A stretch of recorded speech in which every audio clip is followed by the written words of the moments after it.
Good afternoon. Mirë ditë të gjithëve dhe mirë se vini në informimin javor të dhomave të specializuara të Kosovës, ku synojmë të ofrojmë gazetarëve informacion të përditësuar mbi zhvillimet e fundit në gjykatë dhe mundësinë për të bërë pyetje.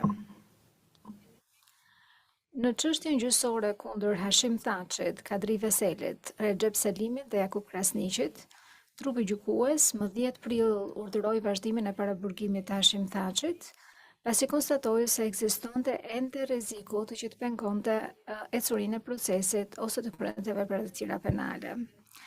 Trupi gjykues rikujtoi se kishte konstatuar më parë se zoti Thaçi kishte interesin dhe aftësinë të ndërhyrte në procesin gjyqësor dhe po përballet me akuza për ndikim të pretenduar të dëshmitarët.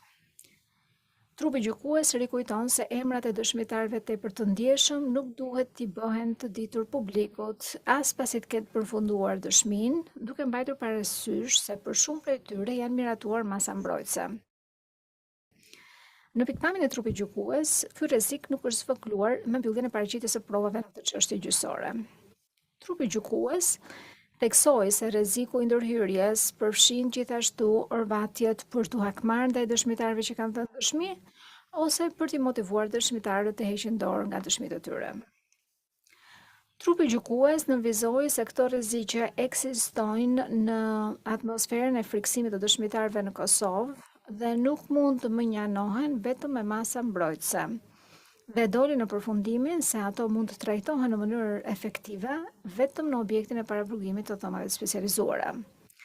Sidoqoftë, trupi gjykues mbajti parasysh se zoti Thaçi ka një kohë të konsiderueshme që është në paraburgim dhe kjo kërkon që trupi gjykues dhe palët të sigurojnë që procesi gjyqësor të vijojë sa më shpejt të jetë e mundur. Më 13 prill doli versioni i redaktuar publik i dosjes përfundimtare të zotit Krasniqi, që ishte dorëzuar në mënyrë konfidenciale më 20 janar dhe mund të gjendet në faqen e internetit të dhomave të specializuara. Në gjykimin e Hashim Thaçit, Bashkim Smakajt, Isnis Kilajt, Fadil Fazliut dhe Hajredin Kuçit, për ndikim të pretenduar të dëshmitarët, gjykatësi i vetëm më 10 prill miratoi kërkesën e mbrojtjes së zotit Kilaj për të pranuar si prova dëshmitë me shkrim të 4 dëshmitarëve. Gjykatësi i vetëm vlerësoi se dëshmitë në fjalë lidhen me karakterin e të pandehurit dhe nuk janë për vërtetimin e veprimeve dhe sjelljes së të akuzuarit.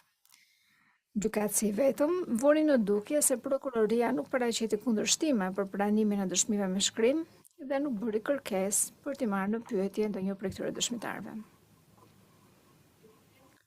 Ekipet e mbrojtjes që vendosën të paraqisnin prova në këtë çështje janë duke i paraqitur ato. Gjatë seancës së fundit, palët diskutuan nëse disa dëshmitarë të caktuar duhet të jenë të pranishëm në sallën e gjyqit apo nëse dëshmia e tyre mund të përshtrohet me shkrim. Gjykatësi i vetëm do të vendosë nëse një dëshmitar duhet t'jap dëshminë në sallën e gjyqit apo nëse dëshmia mund të dorëzohet vetëm me shkrim.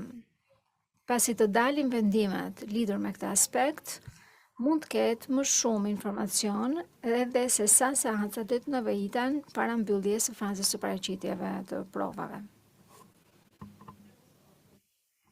Kaq kisha për të thënë. Ju lutem thonën nëse keni ndonjë pyetje.